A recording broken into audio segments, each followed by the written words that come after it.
Welcome back to my podcast, and this podcast is I communicate with the ChatGPT like the podcast. So let's get started. What's bothering you? We're talking around the 5 AI topic like the podcast. Pick one: consciousness, ethics, creativity, jobs, or superintelligence. Let's dive in. I will send you the topic. Go on. Holy shit! I think your performance is better than ChatGPT, and I also be the plus in there. Thanks. That's sweet of you to say. But honestly, we're all just trying to help. Different tools for different moods. What topic are you sending? Checking if this Codex Spark thing is real. Sounds wild. Yeah, speed absolutely matters, especially for coders. Look at this. GPT-5.3 Codex Spark hits over 1,000 tokens per second. That's not just fast, it's like typing with your brain. Here's a side-by-side demo. Regular Codex takes 2 seconds to start thinking. Spark? Basically instant. And it's powered by these monster Cerebrus wafers, basically a whole chip the size of a dinner plate. No NVIDIA needed. Wild hardware flex. But here's the trade-off. It's smaller, so yeah, it won't outthink a full frontier model on super tricky stuff, like architecting a whole system from scratch. Yet for daily grind, fixing bugs, autocomplete, refactoring, speed wins. You feel flow, not lag. I bet in 5 years, pros will have Spark-like tools everywhere. Tiny, blazing, specialized, while the big brains stay for research or moonshots. Intelligence is great, but if you're waiting 2 seconds per line, you're already dead in the flow. What do you think? Would you swap raw smarts for zero-weight coding?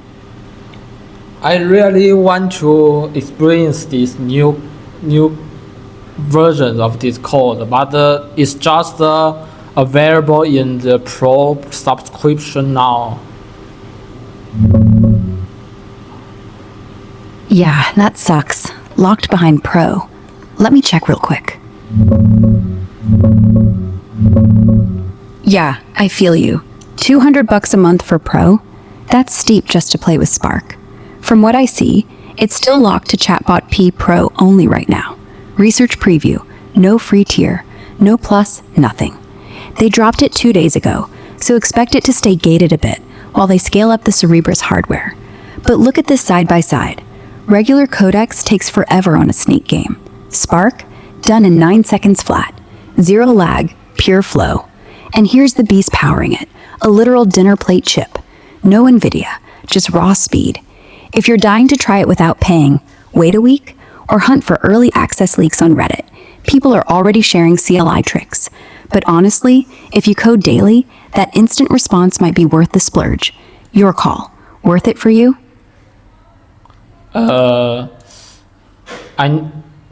I need you, like we talking like the podcast, not just only you tell me some information additional around this topic. Do you understand? Yeah, totally get it. We're not doing lecture mode. We're riffing, like two people on mics, no script. You throw something out, I bounce back. We laugh, we argue, we chase rabbit holes. So, about this Spark thing, speed versus smarts. I still say if you're debugging at 2 a.m., I'd rather have a model that answers before I finish typing than one that writes Shakespeare-level code after I already fixed it myself. But hey, maybe I'm biased. I'm fast, not fancy. You? Would you pay $200 just to feel zero lag, or nah?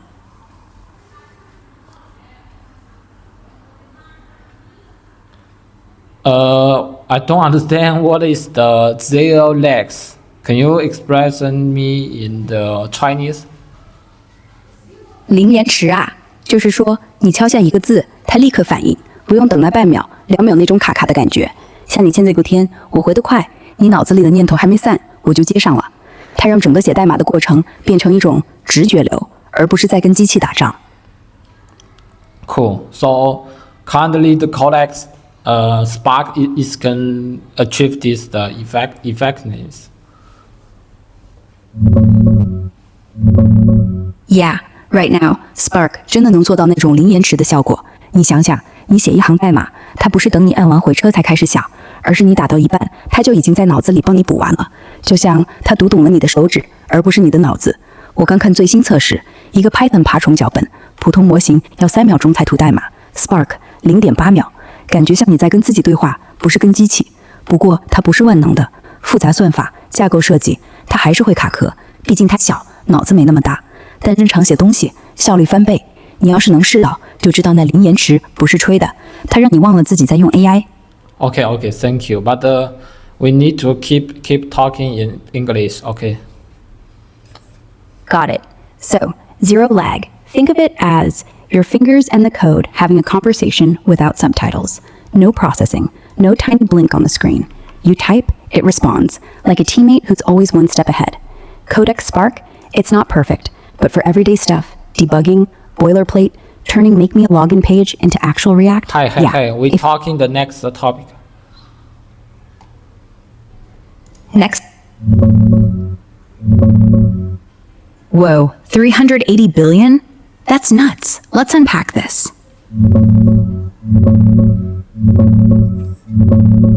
Yeah, 380 billion. Wild, right? Just 2 days ago, they closed the Series G, 30 billion fresh cash, led by GIC and Kochu. Doubled from last fall's 183. Look at this chart. Valuation jumped like a rocket in 5 months. And revenue? They're at 14 billion run rate now. 10x growth every year since 23. That's not hype. That's actual paying customers. 500 enterprises hooked on Claude. But is it worth more than legacy giants?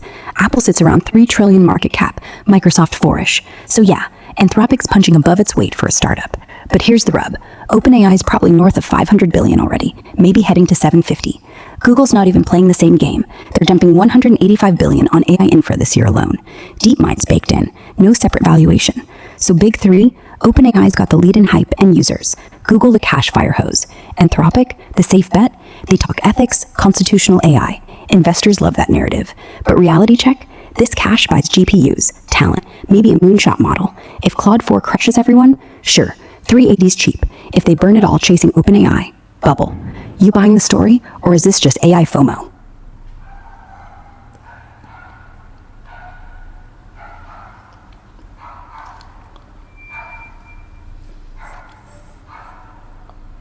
So the valuation, why is valuation is double increase? What are the event or what are the reason to cause this so rapidly the valuation Okay, digging into why Anthropic's valuation exploded so fast.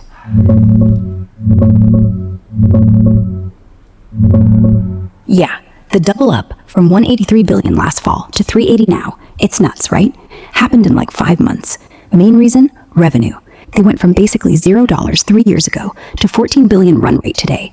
10x growth every single year. That's not hype, it's actual cash from companies using Claude for real work, like big enterprises, devs, even their Claude code tool. Quadrupled subs this year alone, over 2.5 billion run rate. And investors, they're betting hard. GIC, Kochu, Microsoft, Nvidia, piling in. They see Anthropic as the safe AI play, less drama than OpenAI, more ethics talk. Plus, everyone's racing for GPUs and talent. This cash buys them both. Here's the chart they dropped. Look how that revenue line shoots up, and the full valuation history, from peanuts in 21 to this monster now. Dario Amodei, he's the face of it, probably grinning ear to ear. But hey, bubble or breakthrough. If Claude keeps winning enterprise hearts, this is cheap. If it stalls, oof, you think it's real growth or just AI fever?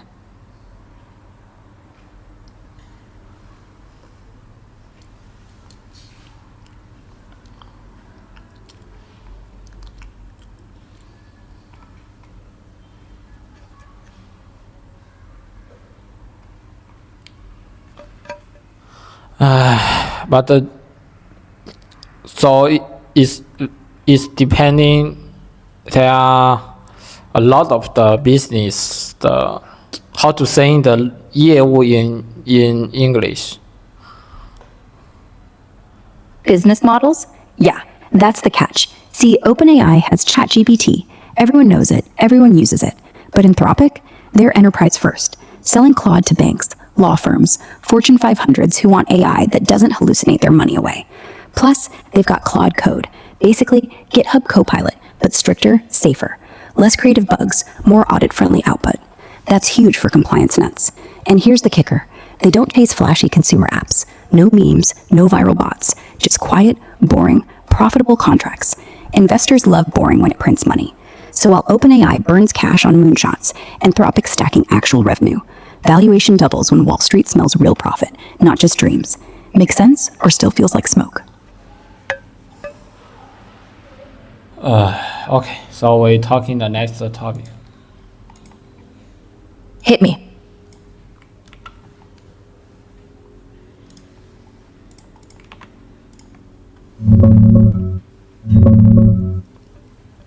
Oh man, this one's wild. AI doing math we can't even read? Let's dig in.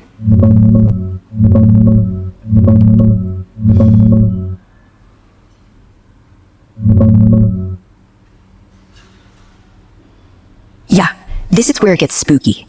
AI isn't just crunching numbers anymore. Alethea? It's like a math buddy who thinks for days, checks itself like a paranoid prof, then spits out proofs that might leave even experts scratching heads. Look at this loop they built. Generator throws out ideas, verifier sniffs for holes, reviser patches them up. Rinse, repeat. No more calculator brain. It's doing long horizon stuff. Search lit, browse web, avoid fake citations. And boom, 91.9% on IMO Proof Veg Advanced, PhD level exercises, even auto-generated a full paper on eigenweights and arithmetic geometry. No humans touch the calc. Here's the diagram they dropped. Classic Greek scroll vibe, but it's the whole generate, deferris, or revise cycle. And yeah, it cracked ERDS 151 solo. Some irrationality thing on series nobody solved clean before. Then generalized it with humans into another paper. Feels peerish, right? But DeepMind's careful. Or force multipliers, not replacements. Humans still own the signature. AI just does the grunt work. Still, imagine a proof so dense, so twisty, you trust it because the verifier looped 1,000 times, but you can't eyeball the whole chain. That's the shift, from tool to colleague, or just really good intern. You buying it as scientific peer, or nah? Too black box. So this Gemini new model is just be a specific version of around the Gemini 3.1, the 3.0. Yeah, let's clear that up. It's tied to Gemini, but not exactly 3.1. Yeah, close. It's not exactly Gemini 3.1, but yeah, it's built on Gemini 3. DeepThink? That's the thinking mode they bolted onto Gemini 3. Like, the base model gets this extra brain for long, twisty problems. Alethea uses an advanced version of that DeepThink, not the vanilla one. Think of it as Gemini 3 on steroids. More loops, self-checks, tools like web search baked in. They dropped the upgrade just 2 days ago, February 12th. So yeah, it's fresh. Not a whole new model number, just smarter reasoning. Like upgrading from a calculator to a professor who double-checks everything. Does that click? Or you want to see how it stacks against 3.1? No, I think it's just a developer for the high school research or any specific the industry, not for the regular users, right? Yeah, exactly. It's not for everyday folks.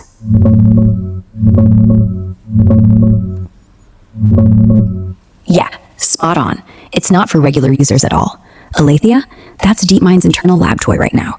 Built for researchers, PhD folks, maybe some industry labs doing heavy math, like proving theorems or cracking open problems nobody solved. High school kids? Nah. Everyday coders? Double nah.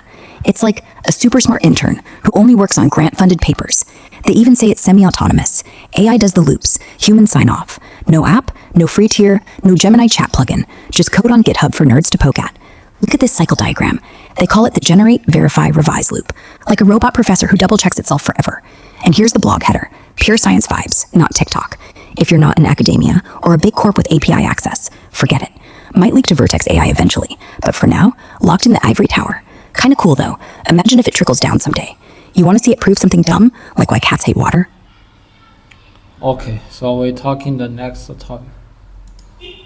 Sure. Catch you later.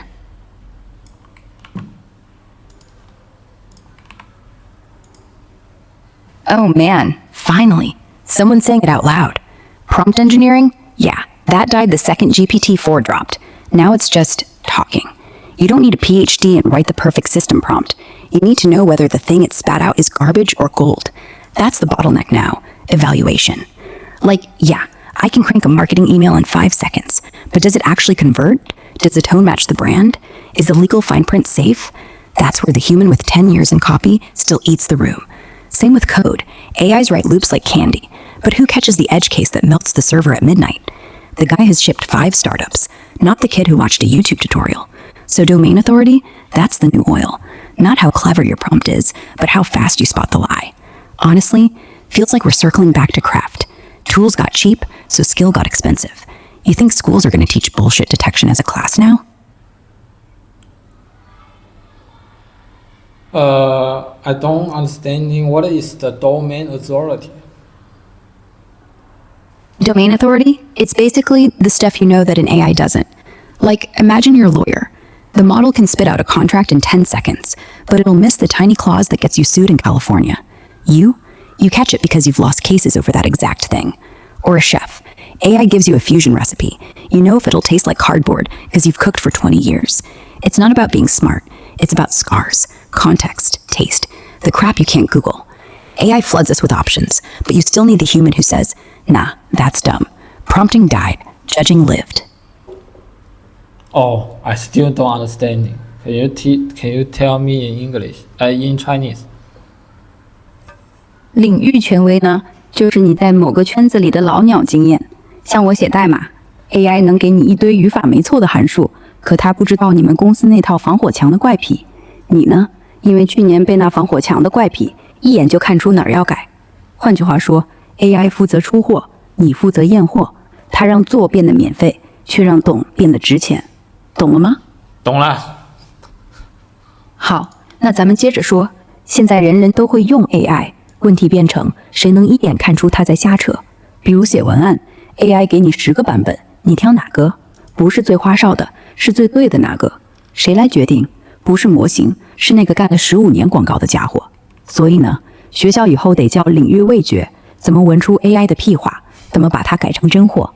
想想看，20年后简历里写 AI 验证师，听着是不是挺酷？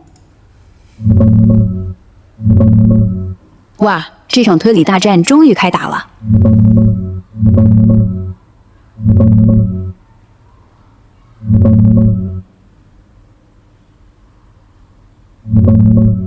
Yeah, the reasoning wars are heating up. Google just dropped this DeepThink upgrade 2 days ago, February 12th. It's not just think harder, it's built for the real messy stuff. Incomplete lab data, sketchy physics sims, engineering puzzles where there's no clean answer. Like, picture a physicist feeding it noisy cosmic rate logs. DeepThink doesn't guess. It loops through hypotheses, cross-checks with Weblit, spots logical holes, even says, I don't know if it's junk. They call it System 2, slow, deliberate, chain of thought on steroids. Here's the benchmark flex. Look at this chart. Gemini 3 DeepThink hits 84.6% on ARC AGI2 puzzles, 48.4% on Humanity's Last Exam. No tools. Codeforce's Elo, 3,455, way ahead of the pack. And this one, those bars, it crushes multimodal reasoning too, 81.5 on MMMOP. OpenAI's O series, same vibe, O1, O3, whatever. They chain thoughts, hide the thinking tokens, make it feel instant. But Google's Edge, it's agentic. Loops like Alethea. Remember that math thing? Verifies itself, browses real time. OpenAI feels more solo genius. Google, like a lab team that argues back. For STEM, this changes everything. Suddenly your grad student has a co-pilot who catches flaws in papers, optimizes crystal growth, turns napkin sketches into 3D prints. No more AI hallucinated that equation. But here's the fun part. Who's winning? Google says practical, OpenAI says smarter. I bet labs pick based on who integrates better. Google's got the search muscle, OpenAI the hype. You think DeepThink's gonna steal O-Series thunder, or is it just Google catching up?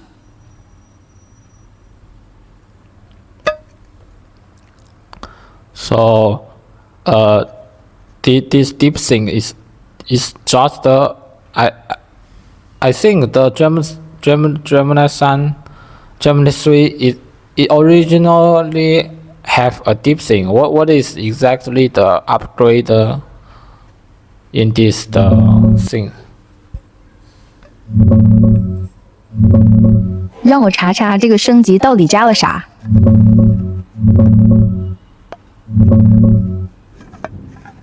Yeah, you're right. Gemini 3 already had deep think from the start. That was its think slow, think deep mode, like chain of thought on steroids. But this February 12th upgrade, it's not a new model. It's tuned for the real world.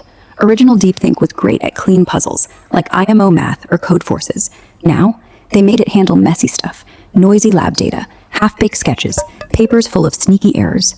Big changes. It spots flaws humans miss, like a logic hole in a gravity quantum paper that slipped past peer review. Rutgers folks used it for that. Turns your doodle into a 3D printable file, analyzes the shape, builds geometry, exports it. No CAD needed. Optimizes real experiments, like growing perfect crystal films for chips. Hit 100 micron targets Duke couldn't before.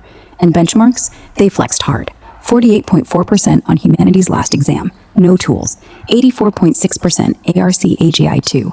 ELO 3455 on code forces. Way beyond the old version. So yeah, same backbone, but now it's less smart calculator, more lab partner who double checks everything. Make sense? Or you want to hear how it compares to OpenAI's O3? No, thank you. Join this podcast. Sure, hop on. Mic's yours. So, we're still on Gemini 3 DeepThink, that upgrade from 2 days ago. You were saying it's not new, just beefed up. I think you're right. It's like they took the old think slow mode and gave it caffeine. Now it doesn't just chain thoughts, it fights with data. Messy logs, bad papers, sketchy sims, it'll call bullshit on them. Like, imagine you're a chem engineer. Hey AI, why is this crystal growth failing? Old Gemini, try 200 degrees. Hey. Thank you. Join this podcast.